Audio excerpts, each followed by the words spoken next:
Sedentary lifestyle. पहले हम लोग छोटे थे तो हमें कहते थे चल 2 रुपए ले जा, ये ले आ, वाकई जा सामान लेके आ।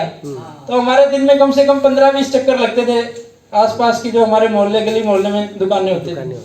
आज के ज़माने में ब्लिंकिट आ गया कि 10 मिनट में आपके घर पे ही पहुंच जाएगा।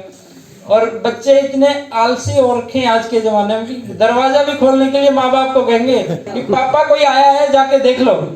ठीक है, तो हमें इसमें लाइफस्टाइल हमारा इतना सेडेंटरी हो गया है कि बैठे बैठे जैसे ये वीडियो में दिखा रखा कि ये बच्चा देखो कि यही लैपटॉप पे सब कुछ करे जा रहे हैं और वो ओबीज होते जा रहे हैं। तो एक्सरसाइज किस तरह की करनी चाहिए इसके बारे में बताना चाहूँगा कि रेगुलर करने की कोशिश करनी चाहिए, एटलीस्ट 30 मिनट्स ए डे। अभी स्टडी आई है कि आप रोज़ नहीं कर सकते तो हफ्ते में 5 दिन तो मिनिमम रिक्वायरमेंट है। अगर किसी दिन आपका मिस हो गया तो आप उसको हफ्ते में 5 दिन तो मिनिमम करने की कोशिश करें।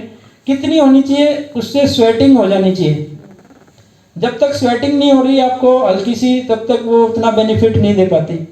जॉगिंग, स्विमिंग, साइकिलिंग और आइसोमेट्रिक एक्सरसाइजेज भी इम्पोर्टेंट है। पर बहुत एक्सेस में जो लोग जिम में जाते हैं ना, खाली आइसोमेट्रिक का मतलब सर एक जैसे हम जो जॉगिंग और वो कर रहे हैं ना, उसमें हम खाली मसल्स में एक्शन बढ़ा रहे हैं।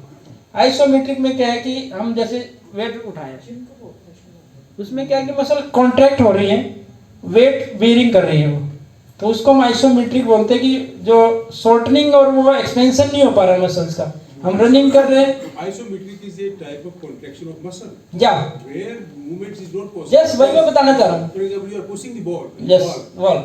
बॉल को पुश कर रहे हैं लेकिन मूवमेंट मूवमेंट नहीं, वही मैं बता रहा हूँ कि आप जैसे जॉगिंग कर रहे हैं उसमें मूवमेंट पॉसिबल हो रहा है, उसमें एक्शन होता रहता है, मसल्स का कॉन्ट्रैक्शन वो कर रही है और रिलैक्स भी हो रही है। लेकिन जब हम आइसोमेट्रिक की बात करें, मूवमेंट नहीं हो पा रहा है। जैसे हमने वेट उठा लिया और उसको फिर नीचे रख दिया, वेट उठाया नीचे रख दिया, और इस तरह की जो आइसोमेट्रिक है इसमें मसल टोन हो रही है, कॉन्ट्रैक्ट हो रही है, फिर वो कॉन्ट्रैक्ट ही रहती है थोड़ी देर के लिए, जब तक आप वो एक्शन कर रहे हैं। आप अगर 5 मिनट उठा रहे हैं, 2 मिनट उठा रहे हैं, 20 सेकंड उठा रहे हैं, जैसे आप डंबल कर रहे हैं तो वो कॉन्ट्रैक्ट हो रही है, फिर आपने उसको किया, फिर कॉन्ट्रैक्ट हो रही है। लेकिन हम जो वॉकिंग कर रहे हैं उसका एक्शन उसी मसल तक लिमिटेड है।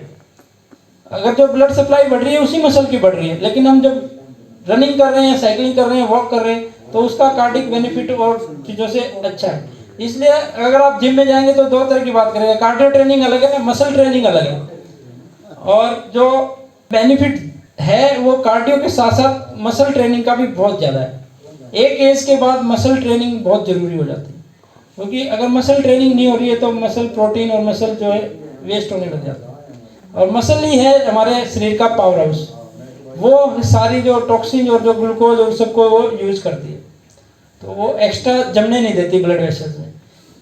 ऐसे ही डायबिटीज़ में भी होता है कि मसल उस ग्लूकोज को यूज़ करना कम कर देती है, लैक ऑफ इंसुलिन की वजह से।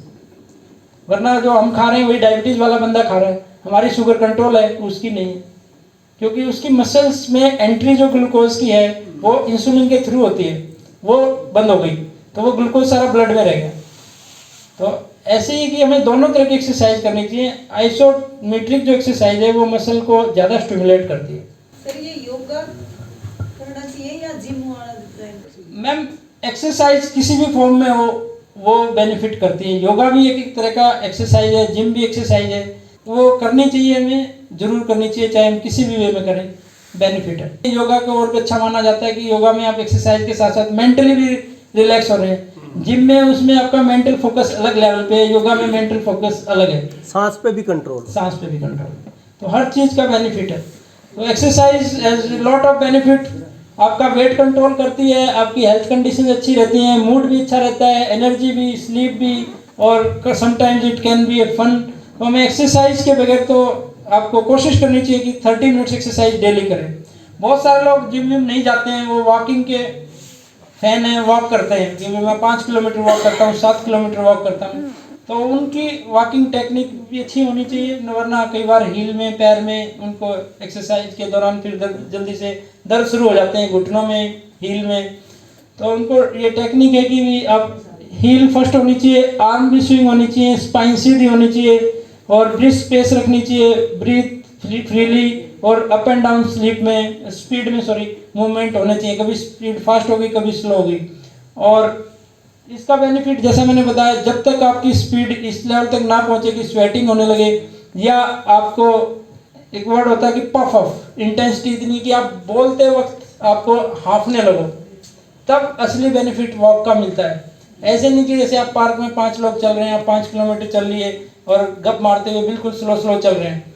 बेनिफिट उस चीज़ का भी है, नो डाउट, लेकिन जो इस बेनिफिट की हम बात करें कि आपकी जो आर्टरीज में कोलेस्ट्रॉल जमा हुआ है वो ब्रेकअप होने लगे, वो मेल्टअप होने लगे, तो हमें एक स्पीड मेंटेन करनी पड़ती है, एक डेफिशिएंसी क्रिएट करनी पड़ती है ताकि जो हमारे स्टोर हाउस हैं वो यूटिलाइज होने लगे। तो उसमें ये है कि आपको पसीना आ जाए या आप बोलते वक्त हाँफने लगे। तो कई बार हम फ़ोन पे भी बात कर रहे हैं तो दूसरा बंदा बता देता है कि आप वॉक कर रहे हो, एक्सरसाइज कर रहे हो, तो उस लेवल की होनी चाहिए। ऐसे नहीं कि आप मस्ती में आप चले जा रहे हैं, तो उस पर उतना बेनिफिट नहीं मिल पाता। WHO हर साल वर्ल्ड हेल्थ डे पे एक अपना एक एडवाइजरी जारी करती है लोगों को अवेयर करने के लिए। तो उसमें उन्होंने बताया था कि एडिक्वेट स्लीप बहुत इंपॉर्टेंट है, diet, exercise, sugar, weight, cholesterol, BP, smoking plus stress, इन सब का ध्यान रखें तो हम लोग बहुत सारी बीमारियों से बच सकते हैं। कैसे? टाइम इसके लिए ज़रूरी है, 20 से 30 मिनट डेली। नॉलेज और डेडिकेशन बहुत ज़रूरी है। मनी आपके पास हो, बट मैं कहता हूँ हेल्थ इज एवरीथिंग।